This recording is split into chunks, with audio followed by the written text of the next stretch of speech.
A ver.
Hola chicos, muy buenas y medio.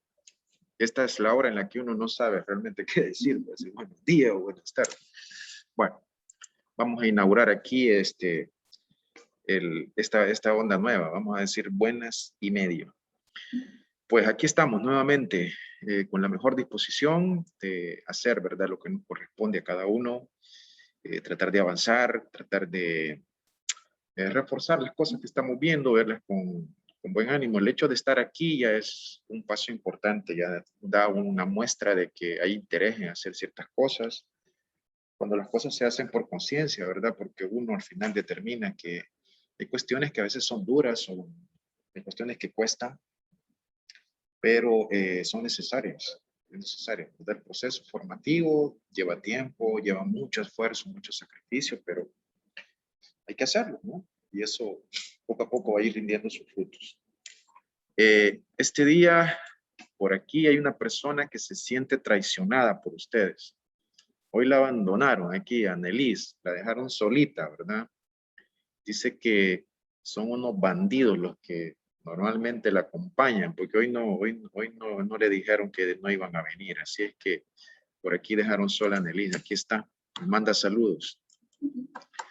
Así es que bueno chicos, voy a hacer una captura de pantalla por el tema de la asistencia. Vaya, miren, les voy a un poco poner en contexto lo que vamos a hacer. Hay un contenido, bueno, el contenido que estábamos viendo el día lunes, no terminamos, no conseguimos terminarlo. Lo vamos a terminar ahora. Creo que voy a utilizar unos 15 minutos máximo. Y luego vamos a pasar a hacer algunas actividades que ya les voy a decir cuáles son. Estas actividades van a ser como que actividades de ejercicio para que ustedes tengan la posibilidad de reforzar, ¿verdad? Lo que hemos visto a lo largo del periodo.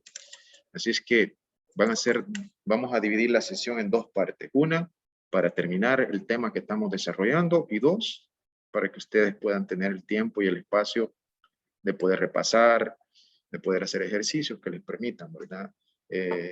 Consolidar, ampliar lo que hemos visto a lo largo del periodo. Así es que espero que les haya quedado clara la intención que tengo. Voy a compartirles la pantalla y a ver, solo para recuperar y que estemos todos al tanto y que estemos en sintonía. El tema que hemos estado desarrollando es el de los mecanismos de participación democrática. Decíamos que este tema tiene dos partes. Una es la de los mecanismos y dos es la de ver cuáles son las normas constitucionales en las cuales se basa el desempeño de los órganos que conforman el Estado, que como sabemos son tres. Entonces, no me voy a detener mucho en lo que viene porque el lunes repasé, ¿verdad? Así que no lo voy a volver a hacer porque va a llevar mucho tiempo. Por ahí hemos ido revisando esto, ¿verdad? Hablamos de las formas de democracia, ya lo hicimos 2 veces. Hemos hablado de que por lo menos habrá democracia directa, democracia participativa y democracia representativa. De cada una de ellas hemos tratado de aportar alguna información, algunas explicaciones. Hemos visto cuáles son los mecanismos con los que cuenta muchas veces la ciudadanía para expresarse, para participar en la política. Hablamos del voto, del referéndum, del plebiscito y de los mecanismos de participación a nivel municipal. Del voto aportamos, ¿verdad?, los aspectos más importantes que tiene este mecanismo, los requisitos que se requieren para poder ejercer el voto.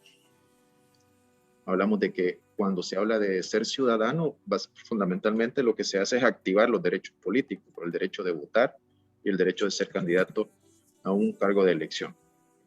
Luego, hemos establecido en las 2 sesiones anteriores, en la que hicimos antes de vacación y en la del lunes, sobre las diferencias entre plebiscito y referéndum. Hemos tratado de decir qué es una cosa, qué es la otra y en qué se diferencian ambos, porque son como hermanitos gemelos, ¿verdad? Entonces, hicimos esa diferenciación. Y lo último que alcanzamos a ver en base al tiempo el día lunes fue lo referente a los mecanismos de participación a nivel municipal o local. A veces hay quienes dicen cuando se refieren a lo local, se refieren a lo nacional, lo utilizan así, pero lo más normal es utilizar el término local para referirse a los municipios. Bueno, ahí les hicimos unas preguntas, casi como que fueran de trivia. ¿Cuántos municipios tenía El Salvador? Son cosas fáciles. Y luego dijimos que el Código Municipal, que es una ley secundaria, en el Código Municipal están establecidos muchas de las competencias que tienen las alcaldías, y ahí está establecido cuáles son los mecanismos que las alcaldías pueden utilizar para permitir la participación ciudadana en ese nivel. Al menos hay 4.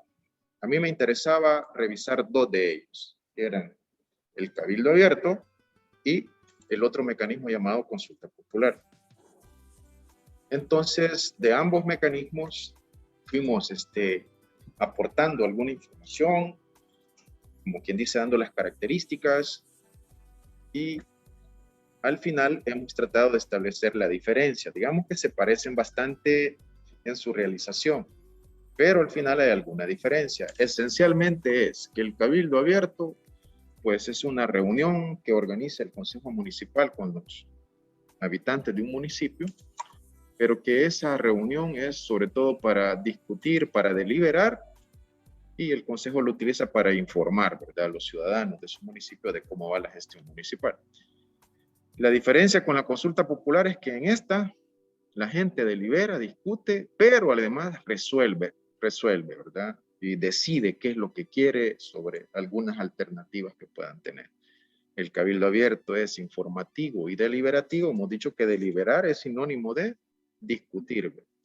En cambio, la consulta popular es deliberativa y resolutiva, porque ahí la gente decide, ¿verdad?, sobre una serie de alternativas, qué es lo que quieren. Este es un tipo de democracia como que más directa, ¿verdad?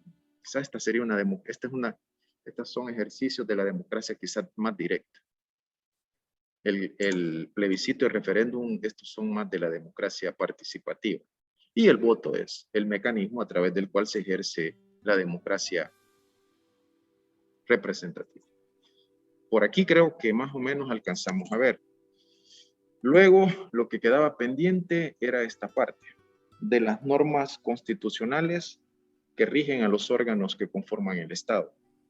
Hemos dicho, y ustedes lo saben, que el Estado se compone de 3 órganos, de 3 poderes, que son el legislativo, el ejecutivo y el judicial. Bueno, y por ahí empezamos a hacer algún planteamiento. Como ustedes conocen, en nuestro país hay una estructura de las leyes, ¿verdad? Hay como una pirámide. En la cúspide de la pirámide está la Constitución. De la Constitución es que derivan el resto de leyes que tiene el país, las llamadas leyes secundarias, ¿verdad? Que todas derivan y beben y tienen como oasis la Constitución. Entonces, la cúspide del ordenamiento jurídico está la Constitución. Por encima de esta no puede haber nada. Si un día el presidente decide que sus decisiones pueden ir por encima de la Constitución, estaría muy equivocado, porque todos debemos de estar sometidos a lo que establecen las normativas jurídicas. Si alguien, por más poder que tenga, decide salirse de eso, estaría cometiendo graves violaciones y estaría atentando, ¿verdad?, con el sistema democrático que debe regir en nuestro país. Oye, así que todos, desde el ciudadano más humilde hasta la persona más poderosa que pueda haber en nuestro país, todos deberemos de estar sometidos al ordenamiento jurídico, sometidos a la Constitución, sometidos a las leyes.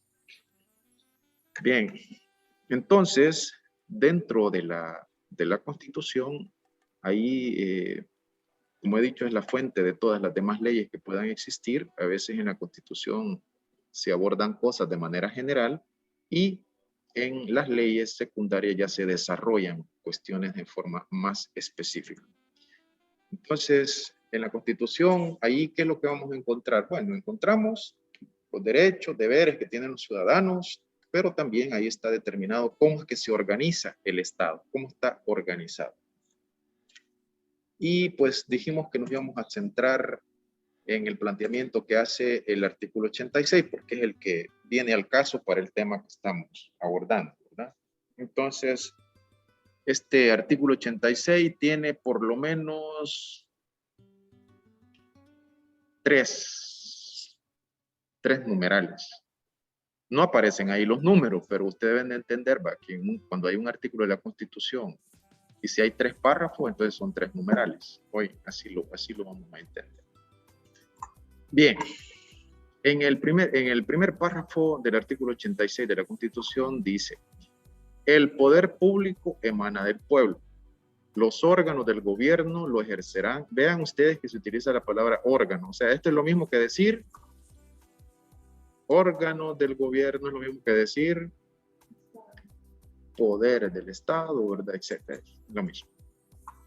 Los órganos del gobierno, dice, lo ejercerán independientemente dentro de las respectivas atribuciones y competencias que establecen esta Constitución y las leyes.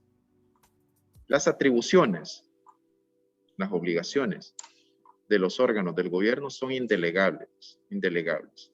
Es decir, lo que le compete a uno no le puede decir al otro: mira, a mí me tocaba hacer esto, pero hacelo vos. No, no se puede, ¿no? Entonces, la Constitución establece qué es lo que le toca, qué funciones tiene, qué obligaciones tiene cada órgano del Estado, cada poder del Estado, y no puede delegar esas funciones.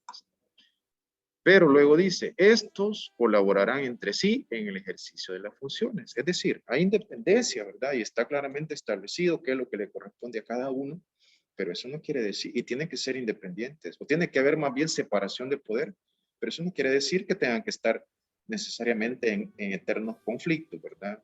Lo ideal sería que colaboraran, pero colaborar es una cosa, Estar sometido un poder a otro, que esa es otra cosa distinta y no queremos eso.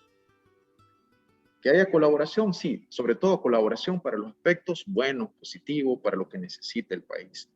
Pero si hay una colaboración corrosiva, tóxica, donde un órgano se somete al otro, ahí ya no. Por ejemplo, imagínense, ¿qué tal si el presidente decidiera que hay ciudadanos que le caen mal y que le ordenara al Poder Judicial, mira, meterlos presos? Ahí habría una colaboración, pero sería tóxica, sería negativa, ¿verdad? Eso no debería de suceder. En nuestro país deben de imperar las leyes y a los ciudadanos se les va a aplicar las leyes, pero en base a la justicia, pues, ¿verdad? Pero no en base al capricho de nadie, porque si no, pues sería una situación lamentable y complicada.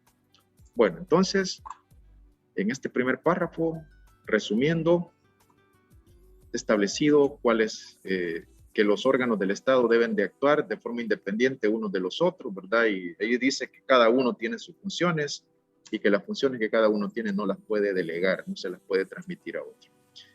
Los órganos, ya vamos a ver cuáles son las principales funciones de cada poder del Estado.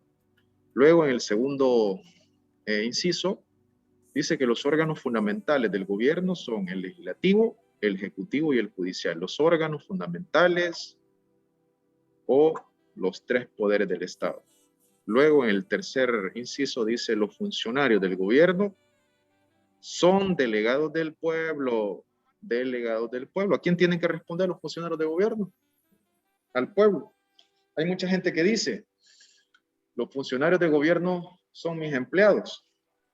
Y tiene razón, porque al fin y al cabo, ¿quién les paga a ellos? Bueno, les pagamos la población a través de los impuestos, ¿verdad? Entonces dice, ellos son empleados de nosotros, deben de responder a las necesidades de la población, ¿entienden? Entonces son delegados del pueblo y no tienen más facultades que la ley expresamente les da. En otras palabras, fíjense, los ciudadanos podemos hacer todo lo que no está prohibido por las leyes, pero los funcionarios de gobierno solo pueden hacer lo que la ley les manda, no pueden hacer otra cosa. Fíjense la diferencia. Los ciudadanos, todo lo que no está prohibido por la ley. Y los funcionarios solo pueden hacer lo que la ley les manda. O sea, espero que vean la diferencia. ¿Ya? Todo lo que no está prohibido lo puedo hacer yo como ciudadano. Pero si yo fuera funcionario, solo podría hacer lo que la ley expresamente me manda. Si yo hago algo que la ley no me manda, entonces estoy mal. ¿Sí? Entonces, hay esa diferencia. Bueno, no sé si hubiese alguna pregunta.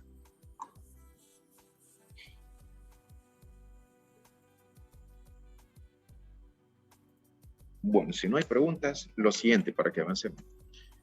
A ver,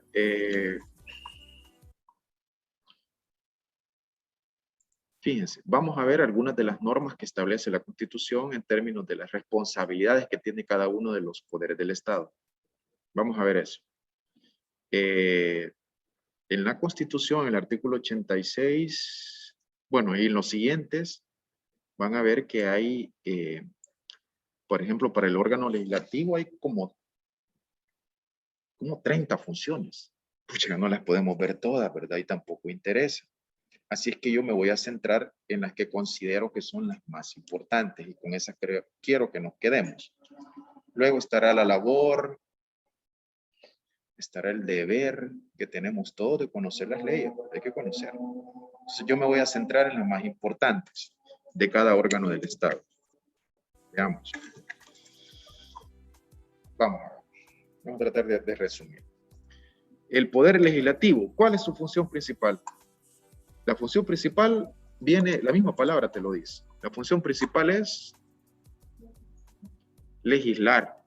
Así es.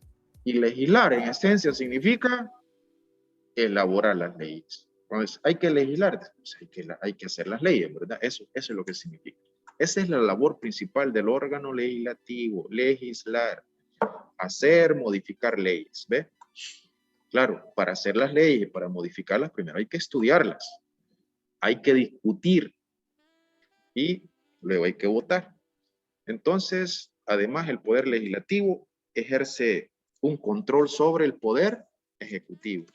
Tiene que ejercer un control. ¿De acuerdo? Entonces, repito, la labor fundamental del poder legislativo es legislar, elaborar o establecer las leyes, ¿verdad? Y luego habrán otras. Las voy a leer, pero lo esencial es esa y con esa quiero que se quede. Pero hay otras. Decretar, hay un reglamento en cómo debe de funcionar el órgano legislativo, la asamblea. Debe decretar ahí el reglamento. El órgano legislativo aprueba el presupuesto de la República. Quien lo hace es el gobierno, pero quien lo aprueba es la asamblea. Bueno, y así, ¿verdad?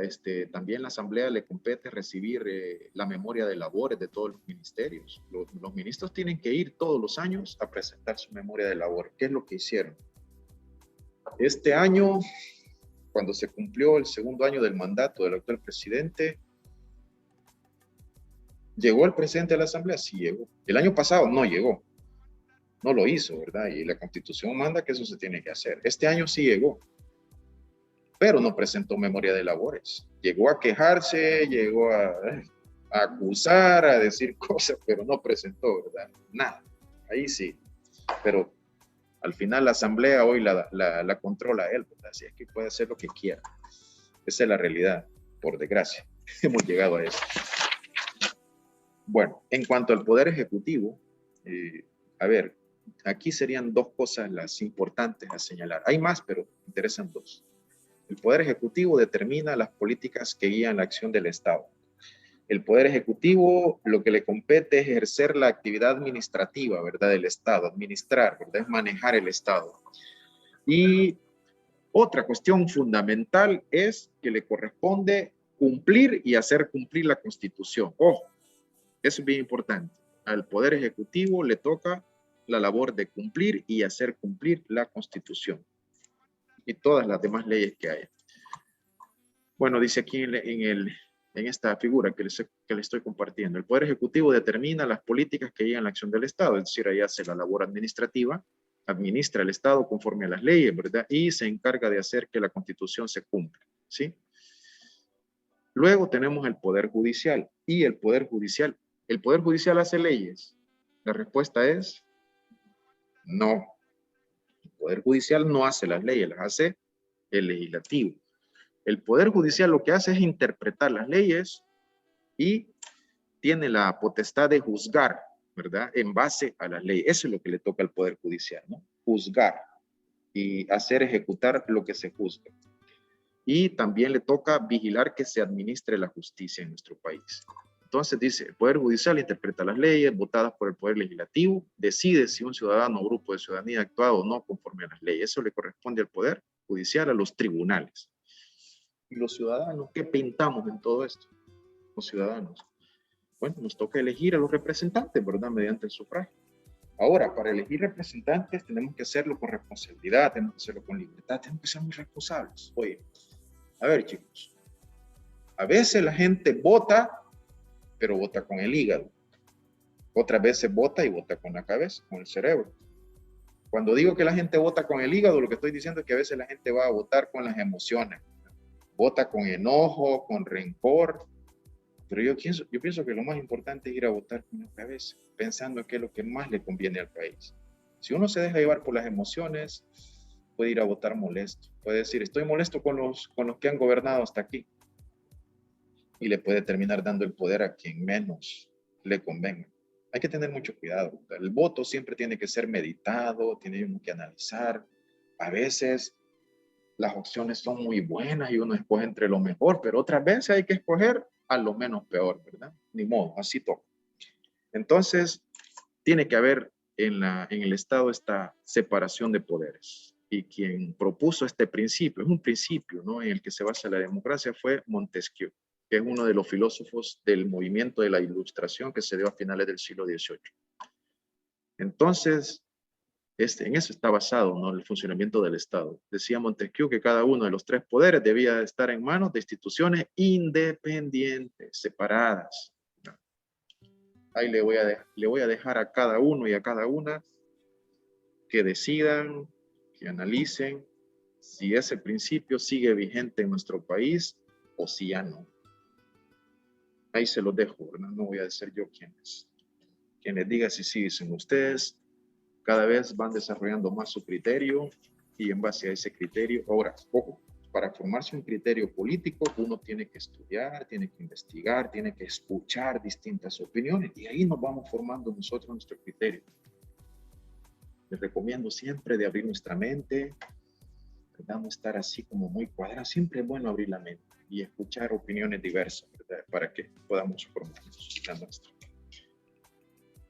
Bueno, y necesito compartirles una reflexión con la cual voy a cerrar aquí para dar espacio a que vayan ustedes a hacer ejercicios para ir fortaleciendo lo que hemos ido viendo a lo largo del periodo. A ver, voy a leer una pequeña reflexión sobre esto de separación de poderes. La separación de poderes está basada en la necesidad de que existan contrapesos y equilibrios, que exista un balance entre los distintos poderes de un Estado y así evitar su concentración, evitar que un poder se vuelva absoluto. Se trata más bien que los distintos poderes cooperen. Ojo, ¿verdad? Es cooperar, no someterse unos a los otros. Cada poder debe ser totalmente independiente de los otros dos. En caso contrario, sería algo normal y habitual las injusticias de todo tipo. Si los mismos que hicieran las leyes fueran los que gobernaran el país, según esas leyes, y a la vez fueran quienes decidieran quién cumple o deja de cumplir la ley, sería muy fácil para ese grupo de personas hacer las leyes a su medida, pensando en lo mejor para sus intereses y no para el conjunto de los ciudadanos. Violar las leyes, pero no recibir ninguna sanción por ello, ya que se vigilarían a ellos mismos y no se sancionarían a sí mismos. Hay un dicho popular que dice: chucho no come chucho y si come, no come mucho. ¿Ah? Chucho no come mucho y si come, no come mucho. Si los mismos que hacen las leyes fueran los que gobernaran, que estaríamos haciéndonos del ojo pacho siempre, ¿verdad? Por eso, jóvenes, es importante el principio de separación de poderes. Nuevamente, ustedes evalúen si en su país sigue vigente ese principio o se ha perdido. Les dejo ahí esa reflexión, ¿verdad? O les dejo ahí un poquito el reto para que ustedes hagan la reflexión. Bueno, chicos. Hola, adelante, caballero. Aparentemente se ve como que sí, pero como que internamente no tanto, ¿verdad? Pareciera que sí, pero que no. Algo así, ¿verdad? Pues mira, sí, al final uno lo que tiene que hacer es observar. ¿Quién tiene el poder ejecutivo? Hay un partido que ejerce el poder ejecutivo. Luego, ese presidente tiene el control de la Asamblea Legislativa. La mayoría absoluta de la Asamblea responde a sus intereses. Ustedes no van a ver al órgano legislativo ejerciendo en este momento ejerciendo una labor de contraloría, es decir, de que a ver qué dice el presidente y que ustedes vayan a ver que le vayan a discutir. No. Lo que el presidente le pide a la Asamblea es lo que hace la Asamblea. Muchos de los diputados que tenemos hoy, muchos de ellos son jóvenes. Ser joven no es pecado. Muchos de los muchachos que están ahí son inexpertos y por desgracia hacen una labor, desde mi punto de vista, muy lamentable. Llegan a apretar el botoncito siempre, a decirle sí a todo el presidente. Yo no he visto a ninguno de estos muchachos ejerciendo una labor en el cual puedan discutir, ¿verdad? Puedan externar opiniones que fueran un tanto distintas a lo que dice el presidente. Luego, desde que tomó posesión esta asamblea el 1 de mayo, lo primero que hicieron, justamente el primer día, lo que hicieron fue cambiar a los magistrados de la Sala de lo Constitucional de la Corte Suprema de Justicia. La Sala de lo Constitucional es el máximo órgano en cuanto a decidir qué está en la dirección de la Constitución y qué no. Ellos lo cambiaron. ¿A quiénes han puesto? Bueno, han puesto a magistrados que les responden a ellos. De hecho, 2 de esos magistrados eran funcionarios de gobierno. Y los funcionarios de gobierno, ¿quién los pone? Los pone el presidente. Y ahí ya lo tienen, ya tienen uno. Luego quitaron al fiscal y pusieron a un fiscal. Ese señor fiscal que está ahorita, ¿a quién responde? Responde al gobierno. Ven, entonces ese es el problema que tenemos en nuestro país. Fíjense que en este momento hay un caso que es muy polémico. Yo no les voy a decir que lo vean desde mi perspectiva, no, pero ahí se lo pongo. Por ejemplo, hace un par de semanas, 3 por ahí, más o menos, vino la policía y la fiscalía ejercieron una acción y capturaron a unos funcionarios de los gobiernos anteriores. Los metieron presos. Ha habido muchas denuncias de que el proceso que se siguió para capturar y mandar a la cárcel a estas personas ha sido mediante un proceso viciado. Fíjense, hasta el peor delincuente tiene garantías en la Constitución, aunque haya hecho cosas mal, pero hay algo que se llama el debido proceso, o sea, son los pasos que la ley dice que se tienen que seguir. Uno de los primeros pasos cuando la policía, por ejemplo, va a capturar a alguien es leerle sus derechos. A ver, lo capturan, mira, y ahí le dicen, ¿verdad? Tiene derecho a permanecer callado, todo lo que se diga se puede utilizar en su contra, y le leen sus derechos y le dicen por qué lo están capturando. Si la policía no hace eso, están violentando las normas constitucionales, ahí ya están atentando contra el derecho de una persona. Y luego el proceso judicial tiene que ser en base a las leyes. Ahí se está cuestionando. Yo no soy de ese partido, algunos de esos funcionarios no me gustó las actuaciones que tuvieron cuando fueron funcionarios, pero eso no me lleva a mí a desear que se violenten los procesos judiciales. Entonces, fíjate, cuando suceden este tipo de cosas, bueno, de hecho, por ahí se está denunciando que al menos 2 de estas personas capturadas, una de ellas fue ministra de Salud, el otro fue ministro de Hacienda, ahí están presos, que tienen problemas de salud y no les han permitido que les lleven sus medicamentos. Fíjate, si una persona padece de la presión, tiene que estar tomando medicamentos a diario para controlarse. La presión es una cosa que te puede matar, ¿verdad? Como dicen, es un asesino silencioso. Y dicen que no les han permitido ingresar los medicamentos. Híjole, decime vos, si hay ahí una violación, ¿a dónde pueden acudir estas personas para pedir, pues sí, que la justicia se lleve a cabo como debe de ser? Decime a dónde acuden. ¿Pueden ir a la sala de lo constitucional? Pueden ir, pero ¿a quién responde? Responde al gobierno. El fiscal no tienen a dónde acudir ahora. Este es el problema que estamos viviendo hoy en día, ¿verdad? Que ya la separación de poder ya no existe. Mucha gente aplaude y se alegra de cosas, pero el problema va a ser cuando ya la justicia se esté aplicando así como se aplica y les termine afectando. Ahí es donde van a venir los ayes, ¿verdad? Las lamentaciones. Y es porque la gente decidió concentrar el poder. Y eso no es bueno. No es bueno. Ahora, si un gobierno se le da mucho poder, pero deciden respetar ciertas cosas, como vamos a ver, el órgano judicial, ¿verdad? No lo toco eso, pero no, el gobierno decidió tocarlo y lo que pusieron ahí fue algo favorable a ellos. Ahí estamos, complicados. Bueno, pero al final que cada uno haga su reflexión. ¿De acuerdo? Pero bien, Cipote, gracias ahí por la intervención. Yo voy a dejar de presentar esto. Ah, bueno, aquí estaba escrita la reflexión, se me había olvidado.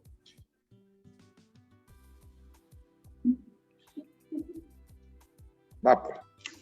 Cualquier cosa ahí está San Google. Mentira. Bien. Miren, vamos a pasar a lo siguiente. Quizás por aquí voy a dejar